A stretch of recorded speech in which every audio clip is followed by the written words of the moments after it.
tonight. And thank you for once again making justice #1 last weekend. We have a packed show for you tonight. Counselor to the President Kellyanne Conway, Congressman Darrell Issa, Governor Mike Huckabee, and Turning Point USA's Candace Owens with the most outrageous comments of the week.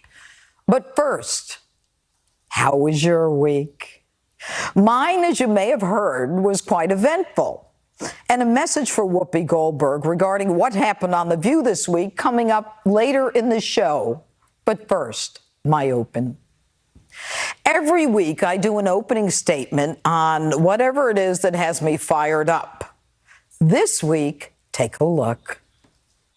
The GDP under Obama was barely 1. We're going up to 4. So you want to talk about hate crime? I'll tell you about I fought for a law for hate crime. I also think it's important, as we said, 89% of the Republican Party still supports him. He still has huge popularity in the country. And if Democrats don't get their you-know-what together, he's certainly going to get reelected. Here's my question for you, because you talk about, you talk about... I am not, Judge. Nobody is...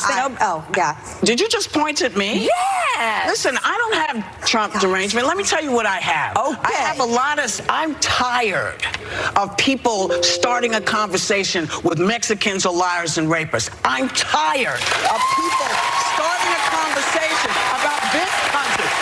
Listen, I'm 62 years old. There have been a lot of people in office that I didn't agree with, but I have never, ever seen anything like this. I've never seen anybody whip up such hate. I've never seen anybody be so dismissive. And clearly you don't watch the show, so you don't know that I don't suffer from that. What I suffer from is the inability to figure out how to fix this. That's my issue. But one of the things that you talk about a lot, and I'm curious about it, is the deep state.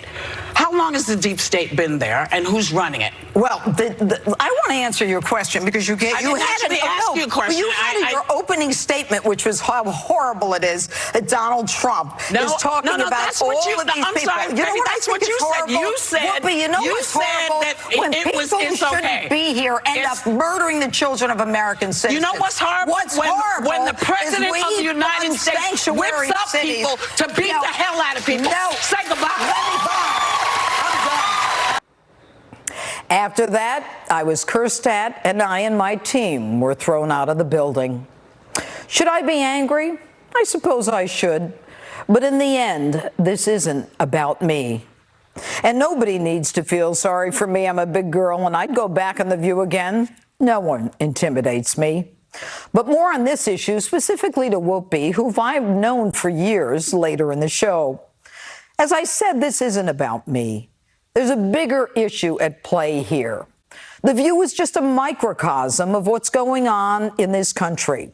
The level of hatred toward the 45th president of the United States is beyond anything we've seen in American history. He was once an icon, sought after for movies, television, by politicians on both sides of the aisle, sports figures, and yes, even the media. Then he ran for president.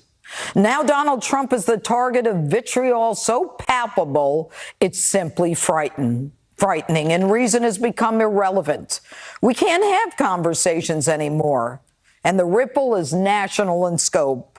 Family, friends, acquaintances can't even talk to each other.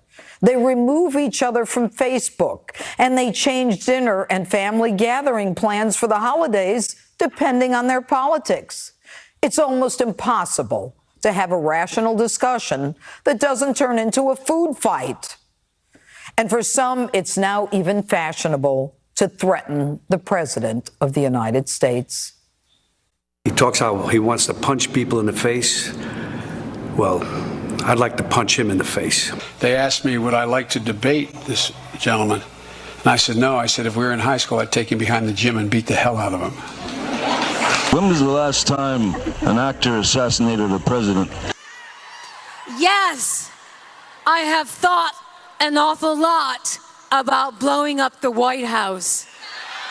And that's not all. When a member of Congress can say this about people who work for and support the president, we have a real problem in America. You have members of your cabinet that are being booed out of restaurants,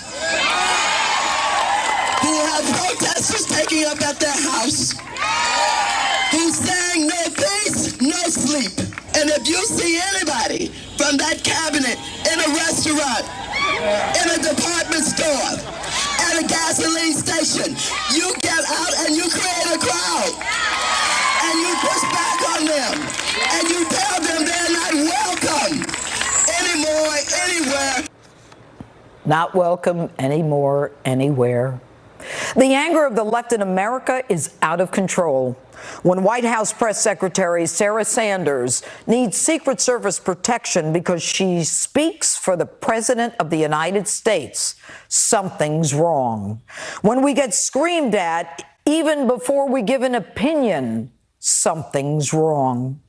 When it's acceptable to shout people down, when it's acceptable to not hear what people think, that's the first step to where we don't think. And thinking you're right and not allowing debate is fascism, whether it comes from a Democrat or a Republican, or the right or the left, it's wrong. It seems in America today that the takedown of a president is more important than the success of our nation. I lived through 8 years of Barack Obama. A lot of you heard my opens. I was very clear in my objection to his policies, but I never rooted for America to fail. The things that we should all want and that no one would be against simply don't matter anymore. Minority unemployment, the lowest in history, the economy soaring, ISIS defeated, tax cuts for everyone. They don't seem to matter if it's under this president. Some people are even rooting for an economic collapse. I feel like the bottom has to fall out at some point. And by the way, I'm hoping for it, because I think one way you get rid of Trump is a crashing economy. So please bring on the recession. Yeah. Sorry if that hurts people, but it's either root for a recession or you lose your democracy. So to all you on the left who are threatening our president, shouting down and even attacking his supporters and rooting against America, you're kidding yourselves if you think that what you're doing is standing up for America. What you're doing is tearing down America. And when you do, you're tearing down something more important than even the President of the United States. You're tearing down the values of the United States itself. Everyone has the right to speak. But when you can't even listen to what someone has to say because you despise the man who is president, you undermine not the President of the United States, you undermine the United States. And that's my open. Tell me what you think on my Facebook, Twitter, and Instagram, #Judge Jeanine. And remember, my personal message to Whoopi Goldberg about what really went on The View this week is coming up later, and you don't want to miss it. In the meantime, I do want to thank Whoopi and the ladies of The View for helping to make my book, Liars, Leakers, and Liberals, The Case Against the Anti-Trump Conspiracy, #1 on Amazon and Barnes & Noble. So go out and get a copy if you haven't already. And here with reaction to my opening statement and all the developing news today, Counselor to the President, Kellyanne Conway, joins me now. Kellyanne, your thoughts on what's going on with conversation in America today? That was one of your finest openings, Judge, and that's saying a great deal. I watched the clips of The View after the fact, and I have to credit you because this is what a guest should be. Prepared, poised, persuasive, and pleasant. And you were all of the above. You came armed with the facts, and the audience was listening to you. And a few times when a sprinkling in the audience actually wanted to clap, they stopped because they realized that that was probably not what the whole group wanted to do. And I thought that you acquitted yourself very well. I know you got some help from Meghan McCain, one of the panelists. But I think this is probably someone who's appeared on The View and has been invited back and hasn't gone yet since I've been in the White House. I'll just say this. It's probably a good time for me to remind everyone who the real audience is when we're on television, including now. The audience are not the anchors. The audience are not the press sitting in the seats in the briefing room. The audience are the people. And this president got elected because he connected directly with the people. Interesting. Yes, the cameras were rolling. Yes, social media was covering it. But it was his message and the messenger and the delivery directly to the people, unfiltered, that was persuasive and compelling. The other thing you did yesterday was nobody could argue with your metrics. Yeah. Nobody could say, no, you're wrong, Judge Jeanine. You're wrong that it's not the lowest unemployment rate in many years and the lowest unemployment rate ever for African Americans, for Hispanics, and for almost 70 years among women. You're wrong that 3.7 million new jobs or rehiring, reskilling opportunities were committed to President Trump and Ivanka Trump, who worked for months on this issue, by 23 major corporate CEOs in the White House on Thursday. This is a president who believes that diplomacy and conversation is better than hostility and conflict, and he will continue to speak in a bilateral fashion to other leaders around the world. I mean, nobody can argue with the metrics, so they have to shout you down. Well, you know, Kellyanne, will you go back on The View? I've been invited to go back on The View, and I've been invited by individual panelists and the producers and others at ABC. I would not foreclose that reason. I mean, I'm in Washington, D.C. My day job is here, and so I don't find myself in New York very often anymore. But I'm certainly not afraid of it. I'm afraid of people. I love getting sick and dying. I'm not afraid of conversation and conflict. I don't understand The View aside. Let me put The View aside for a moment, just to answer your general question about conversation today. I don't know what's got so many people so miserable, but when you engage with them, it's very clear immediately that they've been working on being miserable for decades, years and years and years. It didn't just happen in the last 18 months. I pray for them. I choose not to be like them. And I think if you're a happy warrior and you're pushing for an agenda that you believe in, and I very much believe in what's happening with the security and prosperity, small business ownership, the growth that we have, the unleashing of prosperity and opportunity for people in this nation. It's really amazing, and nobody can argue with those metrics, so they make it very personal. And what I liked most about your opening, Jeanine, is that nobody even wants to hear the first word sometimes. Not on that particular show, just generally. Everybody just in their corners, they don't want to hear. That's why when I tell people, particularly young people, they're the best ambassadors to bring people onto their own point of view. And here's why.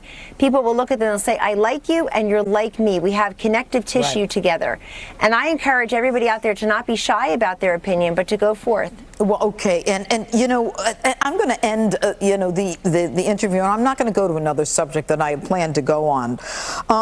When we you did it. By the way, you did another. You made a big mistake though on The View, Jeanine. You made a big mistake. You mentioned President Obama's name. They don't like that. You cannot mention President Obama's name unless you're all googly-eyed and genuflecting. When I was talking about because Russia. You can't mention President Obama's. Right, well, you can't mention President Obama's name unless you're all glowing and googly-eyed and genuflecting. And here you were talking about President Trump's record, President Trump's bringing down the unemployment figures. I'll talk about President Trump getting the NATO allies to pay $44 billion up front in new dues with a commitment of hundreds of billions of dollars more. And so you also did that. People don't like when you raise President Obama now because it's not in connection with the tax cuts, the prosperity, the growth, the security, everything that's happening that's been improving. ISIS on his watch was going all around the globe. Now it is a shadow of itself. No question. And so many great things are happening in this country. The deregulation, the president is talking to many countries. He sat down with Chairman Kim.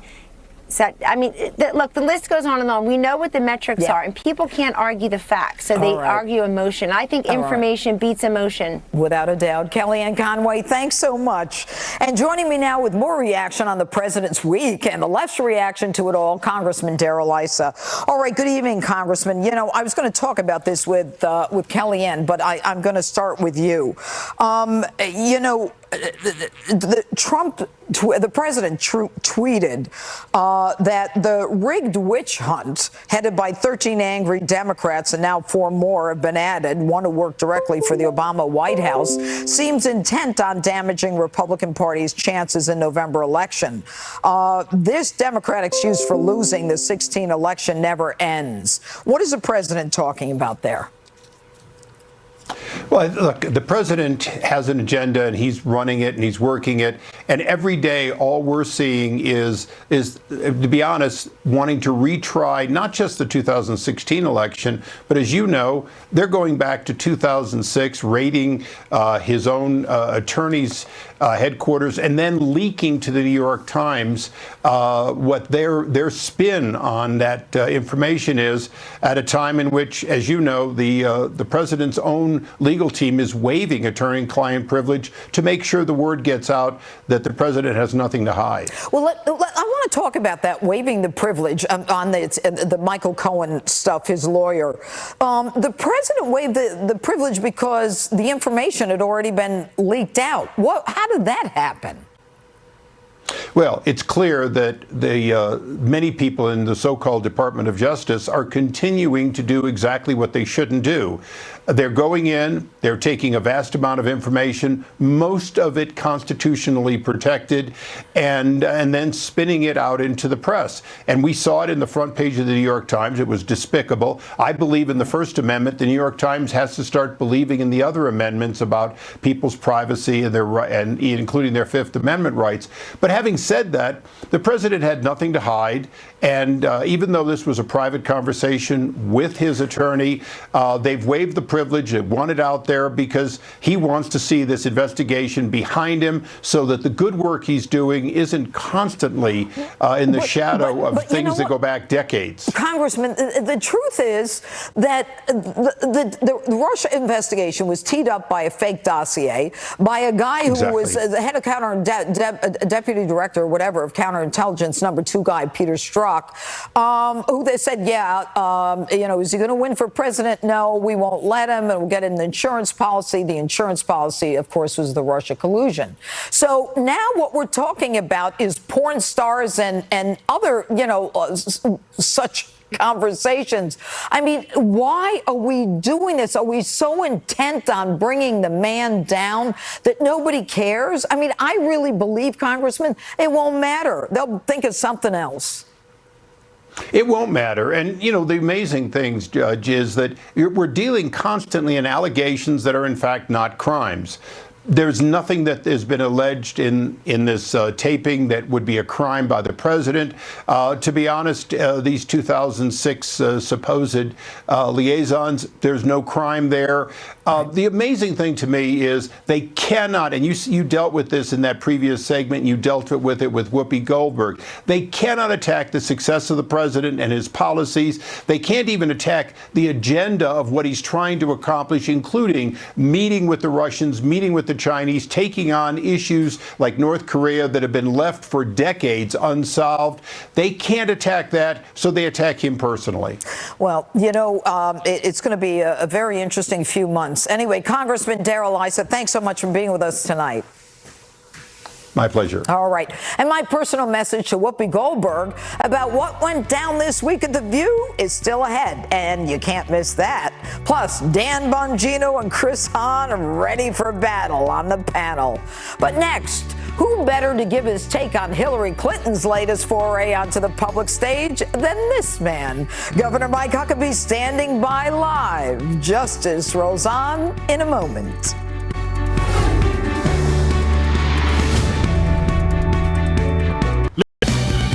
And in this case, it doesn't seem like our president cares. He wants to be friends with Putin for reasons that we're all still trying to figure out. That's Hillary Clinton today, continuing the liberal freakout over President Trump's summit with Putin. Here with a reaction to that and much more, former Arkansas Governor Mike Huckabee, who joins me now. All right, good evening, Governor. That was Hillary Clinton at the Ozzy Fest, and I didn't know what it was, but it's part music, part TED Talk, and part food fair. What do you think of that comment? Isn't it awful that the president doesn't care? He wants to be friends with Putin when she was the one who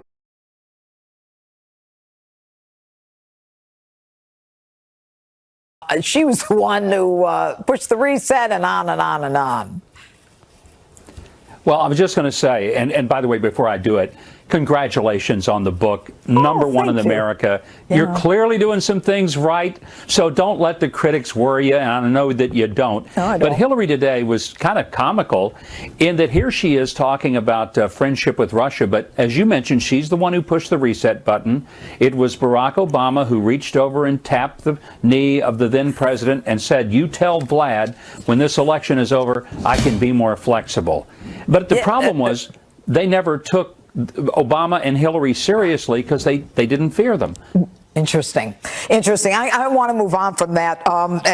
Something interesting happened this week when the director of national intelligence made news when he was at a conference, and the news came out that President Trump wanted to have President Putin to the White House, and he appeared flip.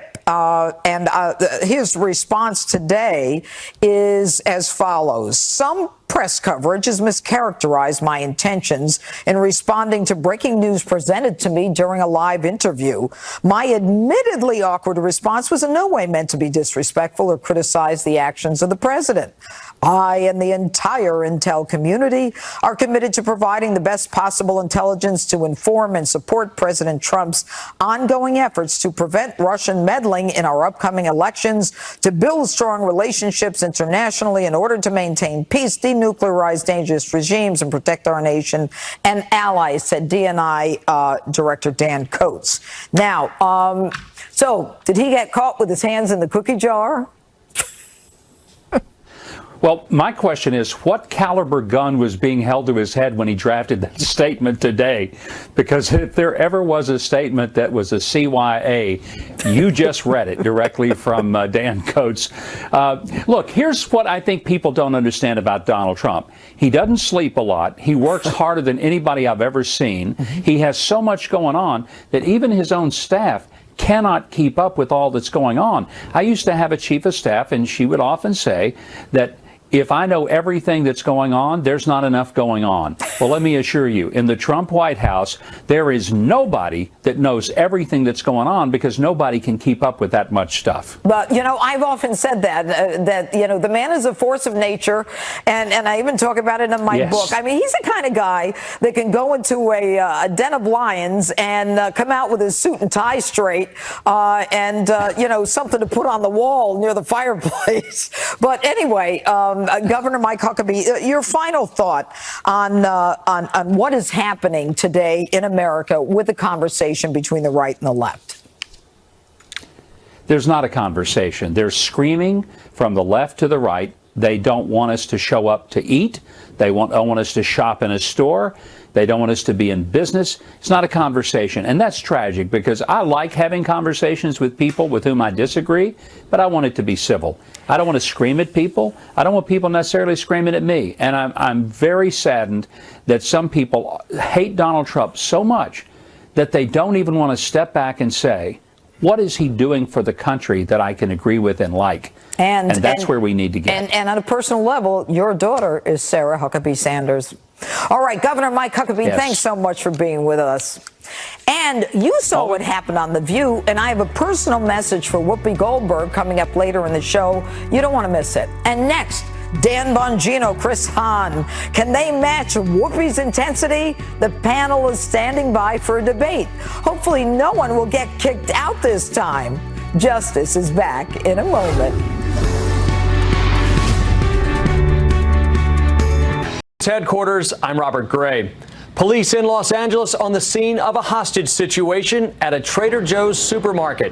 Police say it's unclear how many hostages are inside, but local media outlets are reporting the armed suspect barricaded inside the store is engaged in a dialogue with police negotiators. Police say this all started around 1:30 p.m. local time with a shooting involving a suspect in his late teens, an elderly woman, and a younger woman after a family dispute. The suspect then led police on a chase during which the suspect fired several shots at police. Officials say the chase ended when the suspect crashed the car near the Trader Joe's and ran into the store. Officials say one woman has been taken to the hospital in stable condition. I'm Robert Gray. Now back to Justice with Judge Jeanine.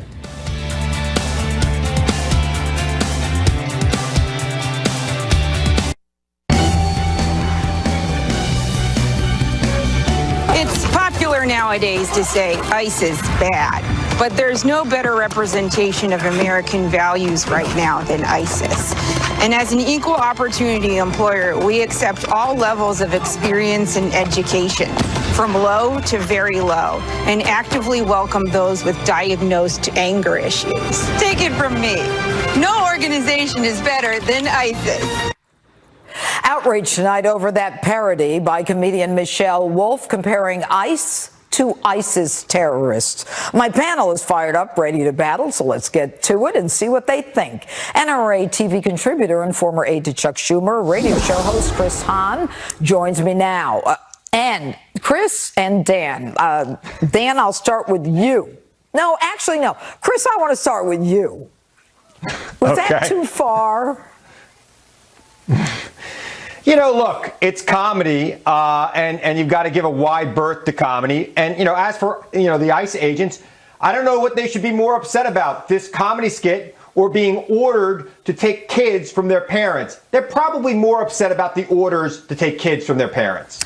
Dan?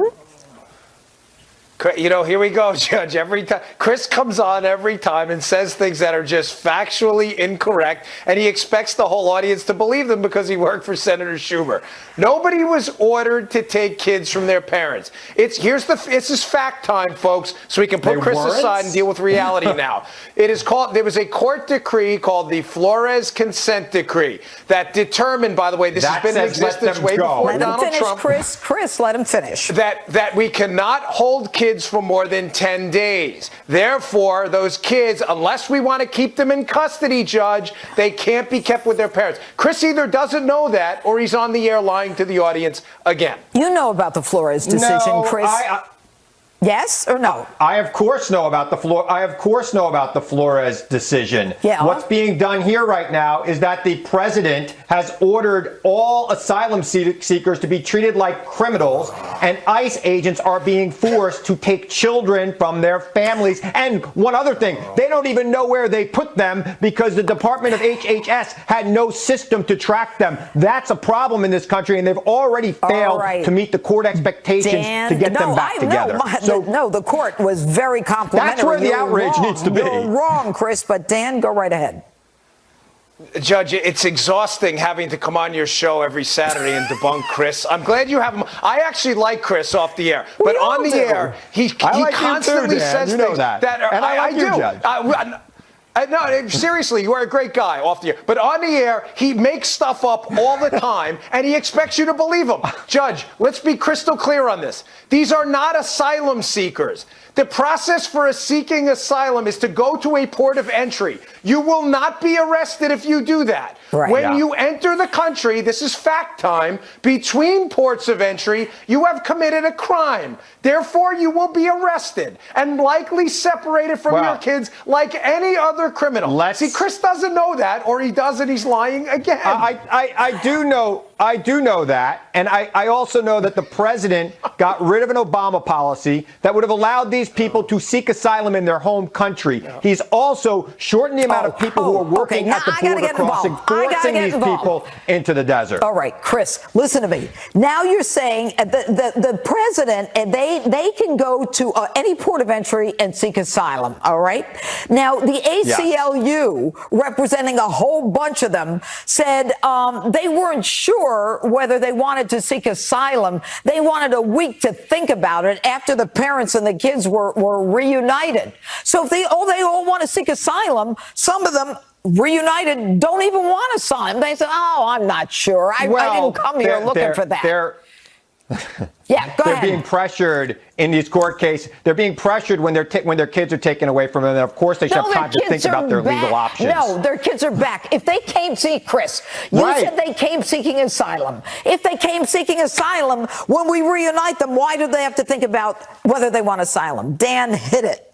I think that Judge, one thing Chris is leaving out of this as well, because it's always convenient to leave out the facts, which he has a really hard time with.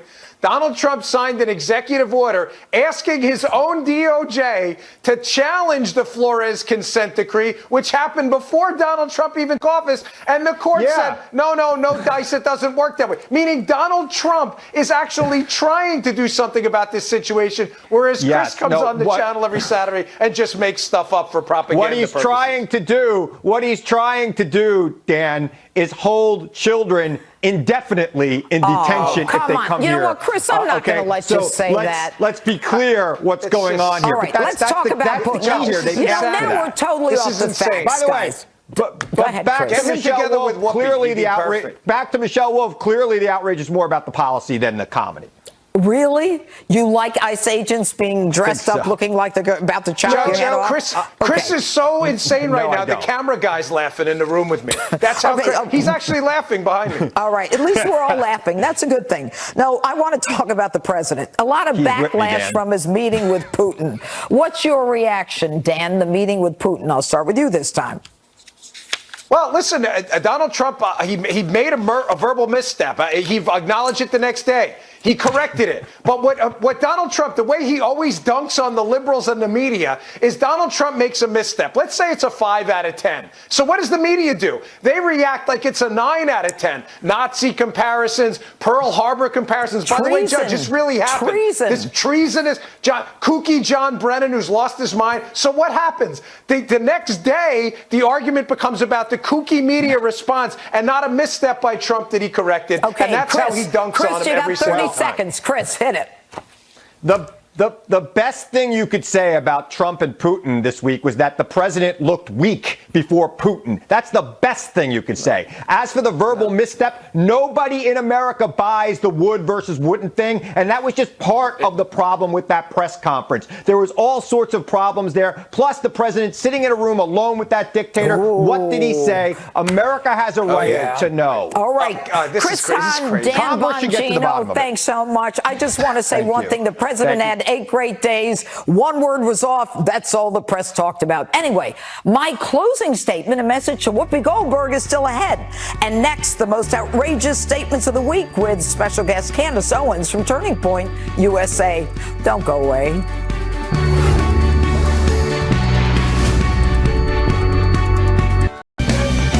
As I said earlier, wow, what a week it was. And there were so many outrageous comments this week, it was almost impossible to choose. But this rant left me speechless. Take a look. I looked up the definition of treason as soon as people started saying this was treason, and indeed it is. It's just as serious to me as the Cuban Missile Crisis in terms of an attack or the 9/11 attack. The president is taking the side of the people who attacked us instead of trying to prevent a future attack. I would say that his performance today will live in infamy as much as the Pearl Harbor attack or Kristallnacht. Disgraceful. Turning Point USA Communications Director Candace Owens joins me now with reaction to that and more. All right, so what do you think of this MSNBC contributor and the fact that she thinks that the president committed treason, which, by the way, for anyone who's interested, the punishment is death? Go ahead, Candace.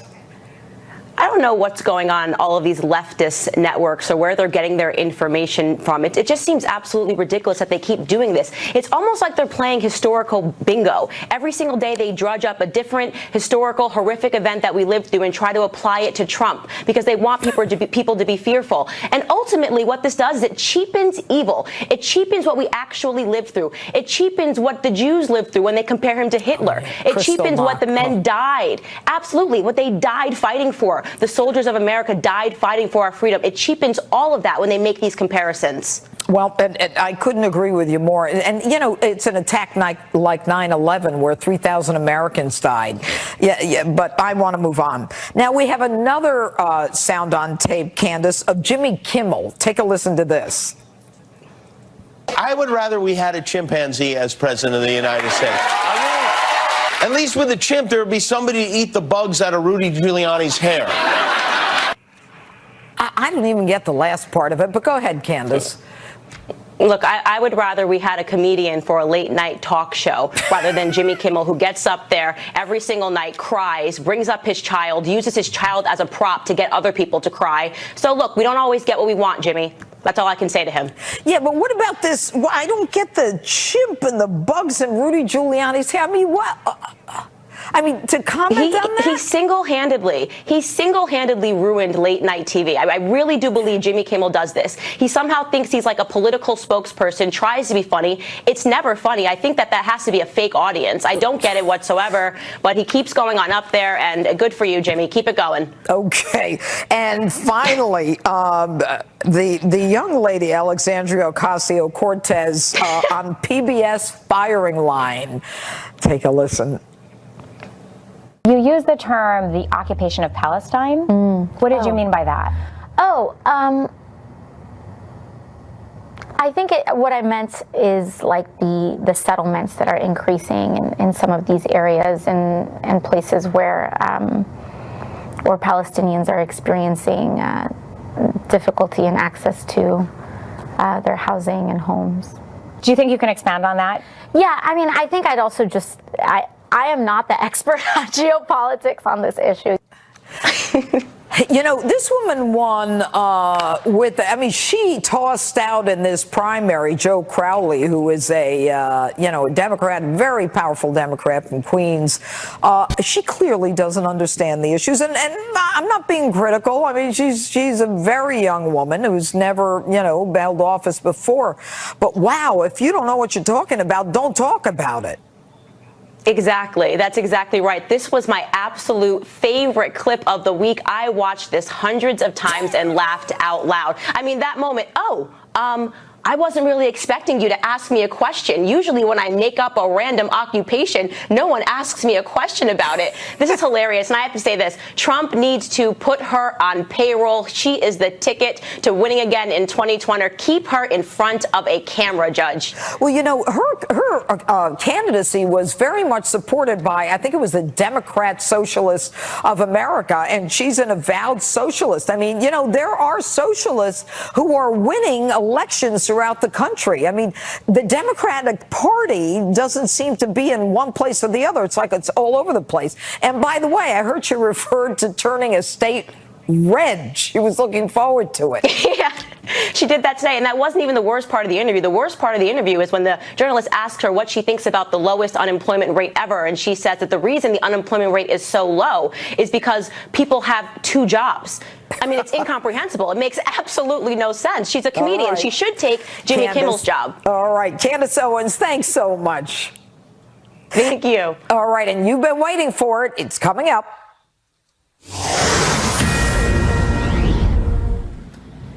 This is a Fox News alert. I'm Robert Gray. A hostage situation here in Los Angeles at a Trader Joe's grocery store has been resolved. Police saying the suspect has surrendered and is now in custody. Police say this all started around 1:30 p.m. local time with a shooting involving a suspect in his late teens, an elderly woman, and a younger woman after a family dispute. The suspect then took off in a Toyota Camry with the 2 women and led police on a chase, during which the suspect fired several shots at officers. None of them were injured. Meanwhile, police say the chase ended when the suspect crashed the car near the Trader Joe's and then ran inside the store. Police say the 2 women involved in the initial shooting were found in that car, and the younger woman, said to be 20 years old, was injured and is now in fair condition at the hospital. Now, our own Jeff Paul is on the scene. Jeff, tell us what the scene is like now as they now, we understand, have this suspect in custody. What's going on? Yeah, Robert, it definitely has calmed down here a little bit. We're waiting for an update from the police chief and the mayor here in Los Angeles. But from what we understand is that the police here threw in a pair of cuffs inside that Trader Joe's. We're in the Silver Lake area of Los Angeles. They threw in a pair of cuffs in there, and he put them on, came outside with his hands in the air, along with 3 of, it sounds like, the remaining people who were inside the store when this all happened. A little while ago, we spoke with one man who was in just walking outside the store as this was all sort of unraveling, and he said from what he saw, about to get in his car, saw a car pull up. He said it only had 3 wheels on it, and it couldn't really drive anymore. It tried to make the turn to get inside the parking lot, lost control, hit a telephone pole. That's when he says that a man got out and appeared to be firing his gun.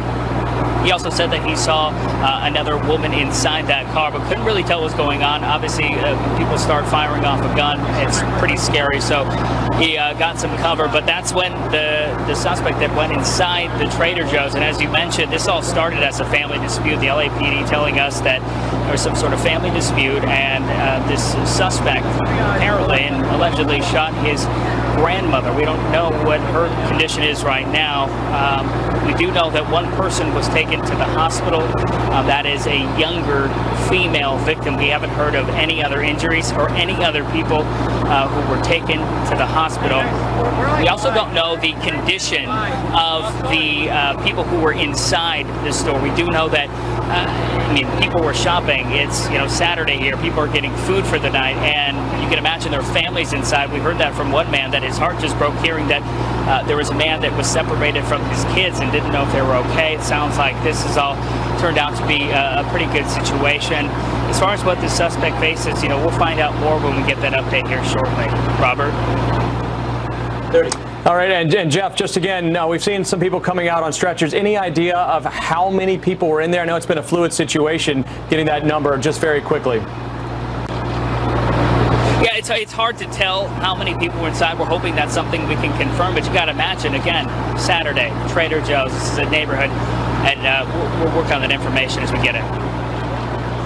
All right, Jeff Paul, thanks so much for us there on location. Now back to Judge Jeanine. Welcome back to Justice. I couldn't let the week end without addressing what happened on The View this week.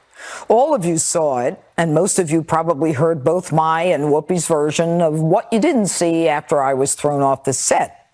Now, I'm not here to rehash old news, and in the spirit of tonight's opening statement, I'd like to close the book on this and move on, and I'd like you to do so as well. Some of you may not know that I've known Whoopi Goldberg for years, and our relationship up until this week has always been friendly. Furthermore, I've been a guest on The View many times before Thursday's appearance and was always treated with respect. To you, the viewer, I invite you to go online and watch the entire segment and make your own judgment about how I conducted myself and how I was treated. And to Whoopi, I accept that you and I have different versions of what happened on Thursday, both on and off the air, and that we have completely different takes on President Trump and the job he's doing. So let's agree to disagree and put this episode to bed for once and for all. And thanks for taking time out of your comments on Friday to pay me a compliment.